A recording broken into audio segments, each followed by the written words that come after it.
Good afternoon, everyone.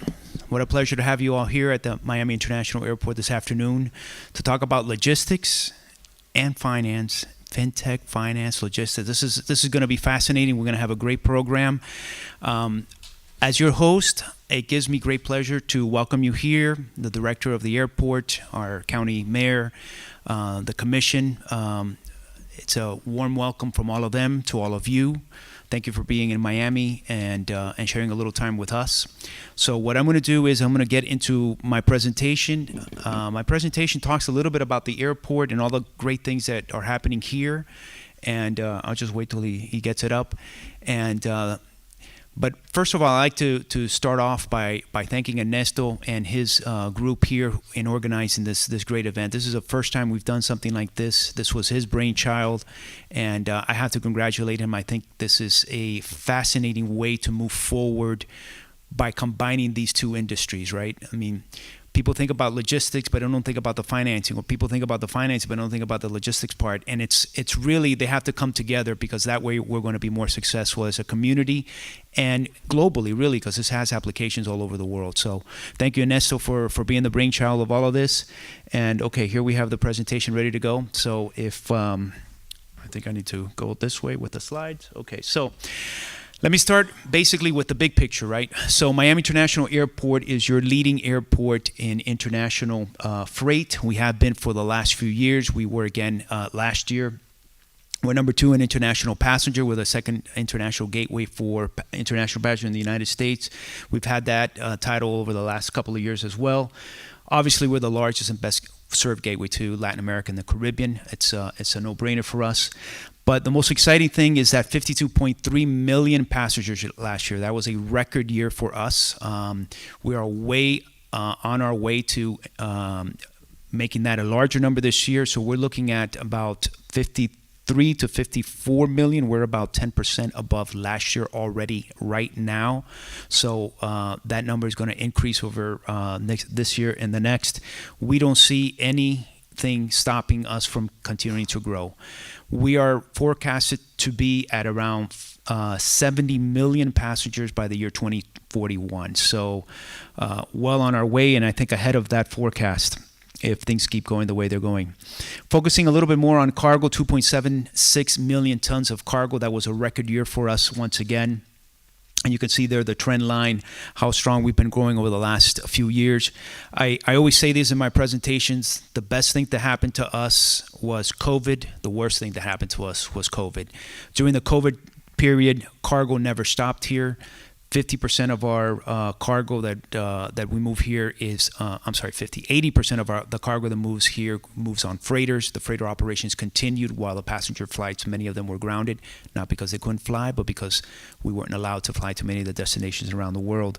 But cargo never stopped flying. Miami was a COVID distribution center for this region, and we're very happy that our cargo operations continued.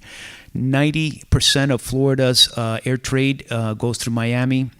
40% of Florida's total air and sea trade goes through Miami. So you can see the huge amount of trade that actually goes through this airport. We contribute over 275,000 jobs to this community.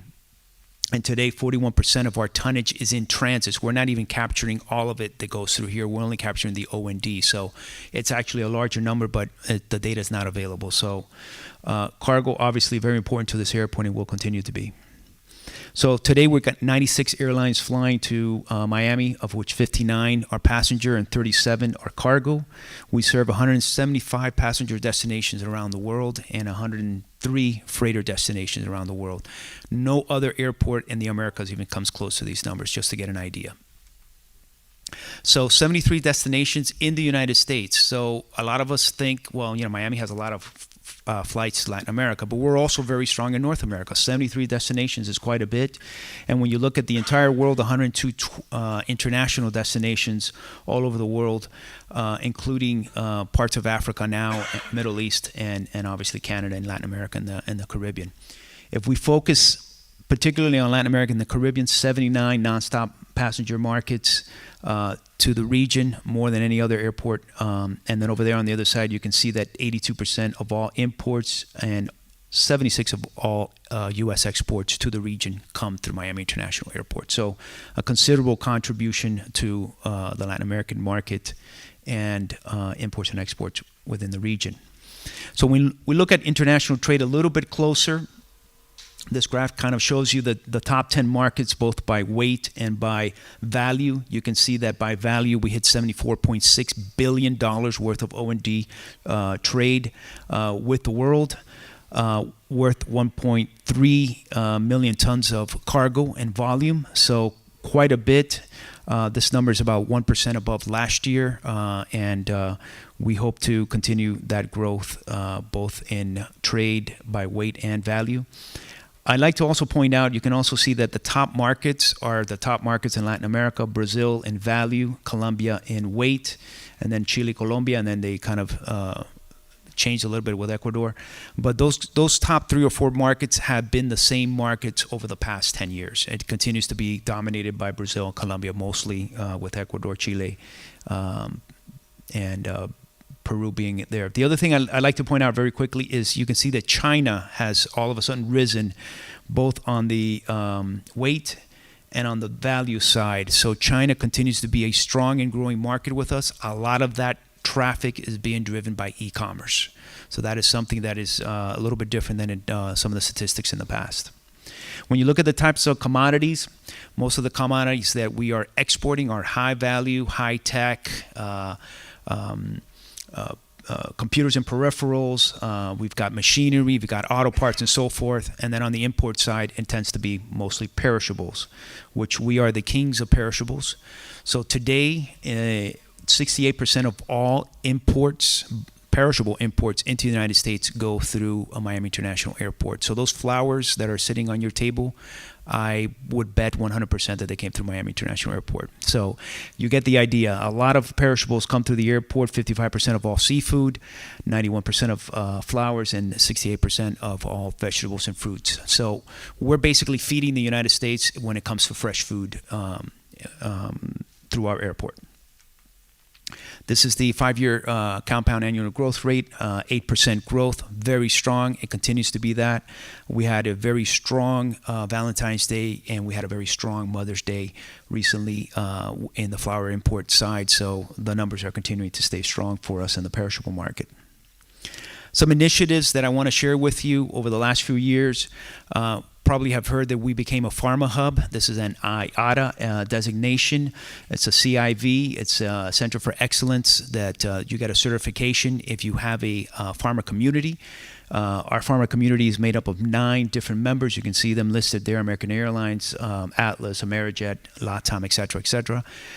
This community and the airport last year handled 16,000 tons of cargo worth $5.56 billion. That is a huge amount of money in the pharma area. This is also a very strong area for us. It has been for several years now, and we expect the pharma growth in our community to continue to grow over the next few years. We're also a foreign trade zone. People say, well, what's the big deal about having a foreign trade zone on the airport? Well, we're one of few airports in the world that are a magnet site. The entire airport is actually a foreign trade zone. This is just another tool that we have to promote trade, to promote commerce through our airport. Last year, for the first time, we had our first operator, LATAM, open up their foreign trade zone. And the reason they opened up their foreign trade zone is because it lowers their costs. So all of the parts, all of the tires, all of the avionics, and everything that they need for their aircraft is now within a foreign trade zone. A lot of those parts are made in foreign countries. They come to the United States. They go into that foreign trade zone. They pay no duties. It just sits there. When they need it, they export it out to wherever they need that part or material. And then, if necessary, they will pay then duties at that time. Or if they re-export it to another foreign trade zone, they pay no duties. So it's a way to do business and to lower your cost, and it also gives you certain advantages by working in a foreign trade zone. So VIC is Vertical Integrated Cargo Community. This is our future cargo development project here at the airport. We've been negotiating with the developers that are working on Vic over the last 3 years. We expect those negotiations to end probably sometime this summer. That's when we've been told that they're going to be presenting to our commission.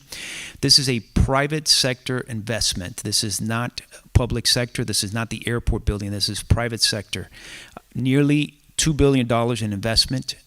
If this goes through and when this goes through, this will be the largest investment in cargo in the Americas. It'll be the largest cargo project in the Americas. This is a vertical facility, the first time that we will go vertical in this country with a cargo facility.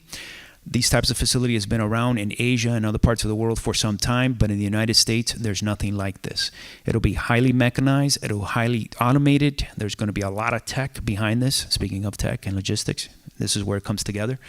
So this facility will be state-of-the-art. It is also highly sustainable. So it's got all the components that we like to talk about, and I think will be a subject of some discussion later in today's presentation. But it also includes, for me, which is very important, is additional parking for aircraft, right? So the airport, we're low on cargo parking positions. This is going to up 10 new wide-body parking positions that'll have hydrogen fueling. That'll be a first for Miami International Airport. We're pretty proud of this project, and hopefully this gets all approved sometime this summer. So air service development, I wear a couple of hats here at the airport. One of them is air service development. I'm the guy that goes and talks with the airlines and says, hey, welcome to Miami. It's a great place. Come and do business with us. And that's me. We've been pretty successful over the last few years. In 22, we had ITA, Sky Airlines from Purdue, Alaska, Aer Lingus, French Bee, and Sky High Dominican. And in 23, we had Volaris, Norse, and Porter. And then this year, Level and Condor all start up over the last few years. What this means is a huge economic impact to our community and to our airport. International service obviously has a huge impact. We don't know exactly the amount of each one of these aircraft, but we do know that Miami International Airport has a $32 billion impact to Miami-Dade County. So just to get an idea, and a lot of that obviously comes from the airlines that serve this community and everything that they contribute and touch. Terminal projects, so $7 billion worth of investment. So why am I talking about the terminal? Because all of us use the terminal, right? We all go through this airport, and this airport is going to be transformed over the next few years. One of the first major projects that we're going to be looking at is the expansion of Concourse D. That's where American is at. So at the far end of D, you can see on the map here, we're going to take those gates that are now in the open air and make them contact gates. So basically you will be, just like any other part of the terminal, you will be inside with a jet bridge leading out to the aircraft. This is something that a lot of the regional operations of American don't have today. We got a lot of complaints from many of our passengers. Hey, I don't want to be out in the rain. I don't want to be out in the heat, et cetera, et cetera. This is going to make all of that go away, and that passenger experience is going to be a much more pleasant one for those passengers using those gates. We also have the South Terminal expansion. So this is going to be beyond the J Concourse. This will be Concourse K. Concourse K will have 6 gates. It'll be 3 domestic and 3 international to start. Eventually, all 6 will be international or domestic. We'll be able to switch back and forth. This is one of the major projects that we're going to have. It's estimated at almost $746 million. Quite a large project. This is an enabling project because with this concourse, we can move some of the operations from there, which are currently over at F. We're going to be building a new F. So the G concourse is going to go away. We have an F concourse that will replace the G and the F. This project, around $896 million, is one of the largest projects. It'll give us some additional gates and will also improve that customer experience. What this doesn't show is that all of our concourse in the future will be connected on the air side, so beyond the security. So today, sometimes if you want to go to a lounge and you're at F, you've got to go through security to go to that lounge at E. In the future, you'll be on the secure side, and you just can transfer over and go to that lounge at E if there's not a lounge at F, which we're working on actually getting one open there. So a lot of improvements. This is actually under construction today. We have a new parking lot that's being built. It'll add about 4,000 new spaces to the airport. It's going to be adjacent to the current parking lot that we have now. This project is a few years from finish, but it's going to enhance our ability to bring our customers onto the airport so they can park and improve that customer experience right here at the airport. Then we have a new hotel. So this hotel will stay in operation. We have a new hotel. It's a Winston property. This hotel is about, it says there, 2027 completion time. This is a new hotel in the sense of the word. Everything is new in it. It's going to have a lounge on the top floor, that rotunda area that you see there. It'll have 450 rooms. It'll have new conference facilities, new business centers, etc. It'll be a vast improvement over our current facility. This facility that we're in here today dates back to the 1960s, so you can get an idea. It's quite old. This is going to be one of two new hotels. So when we're finished building this one, we're going to build a second one. That hotel will be basically across the street from where we're at today, where that helipad that doesn't work right now, we're going to take that down, build a hotel on top of it. That's the location of the second hotel that we're going to be building. So quite a few new facilities that are being built here at the airport, with vast improvements in our infrastructure and our amenities at the airport. We are here to serve you and this community, and if you have any questions for me, I will be here. Or